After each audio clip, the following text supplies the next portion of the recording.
All right, so today we're diving deep into a song that I think a lot of people might recognize. Hmm.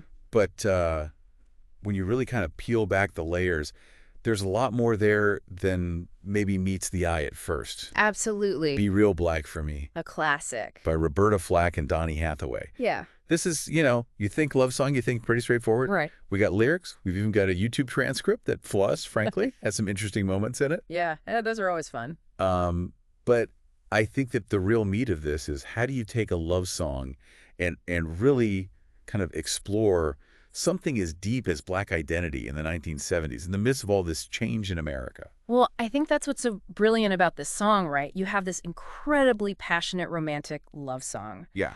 but it's intertwined with this powerful statement of Black pride. It's both personal and political, you know? Yeah, it's not just like, baby, I love you. It's like, I love you and I need you to be your full self. And not even just be yourself, but be real Black for me. Right, exactly. And that choice of words, be real Black, that's where it gets really interesting. It suggests that there's something more at stake here than just personal preference. It's like an essential part of their connection. Like, they can't truly love each other unless they're both embracing their Blackness fully. It's intense. It is. And to understand that intensity, I think we need to step back and consider the historical context for a moment.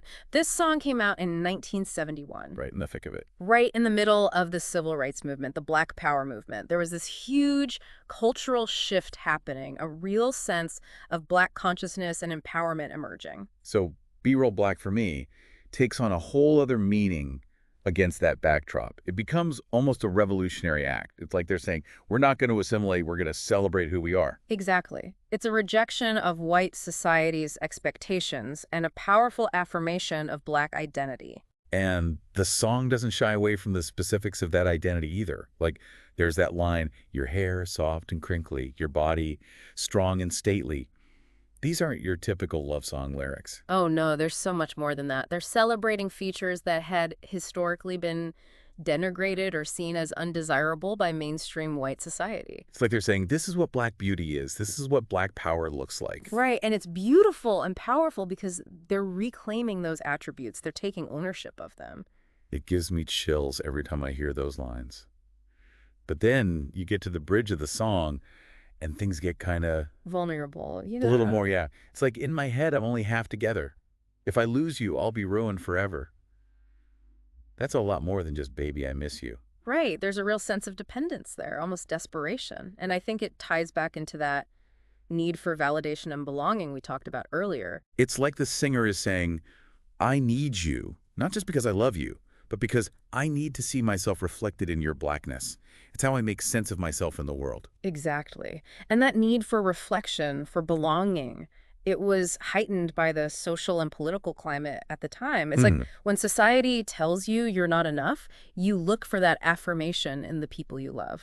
And in a way, that makes the song even more powerful. Yeah. It's not just about romantic love. It's about finding your place in a world that's trying to tell you you don't belong. Absolutely. It's a song about love, identity, and the search for wholeness in a society that wasn't always welcoming to Black people. And it's a search that resonates even today, which is why this song still hits so hard. Absolutely. But, speaking of hitting hard, let's talk about this YouTube transcript for a second. Oh, yeah. Buckle up. Because, I don't know, whoever transcribed this, bless their heart, they were trying.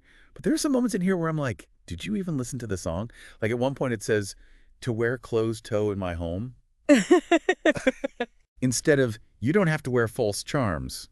Like, I'm pretty sure Donny Hathaway wasn't singing about footwear. Yeah, that's a little bit of a stretch. And then there's another line where it says, we will play and crinkly, which I don't know what that means. It's a lyrical mystery. It is. And it just kind of highlights the fact that even with something as seemingly straightforward as song lyrics, interpretation and context matter. And, it's a good reminder that user-generated content, while valuable, isn't always accurate. It's like a game of telephone, right? The message can get distorted as it passes from person to person. Exactly. It makes you think about how careful we need to be about the information we consume, especially online. But at the end of the day, Be Real Black for me is bigger than any misinterpretations or typos. It's a testament to the power of Black love, Black pride, and the search for authentic connection. Absolutely. And that's what makes it so timeless. It speaks to that universal human need for acceptance and belonging, something we all crave. Yeah. And I think that's a good note to end on. We've unpacked a lot here, from the lyrics to the historical context to the, shall we say, creative interpretations in that YouTube transcript. But I think the takeaway is this. Hmm. Be Real Black for me is more than just a love song.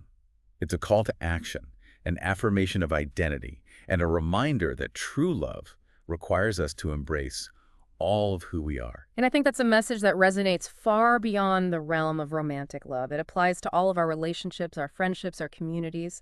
Think about the ways you express your authentic self and how that connects you to the people around you. Whether it's through your art, your music, or simply being open about who you are, embracing your true self can be a powerful act of self-love and connection. And that's a powerful message to carry with us no matter who we are or where we come from. So thanks for joining us for this deep dive into Be Real Black for me. It's been a fascinating journey. And until next time, keep it real. Keep it real indeed.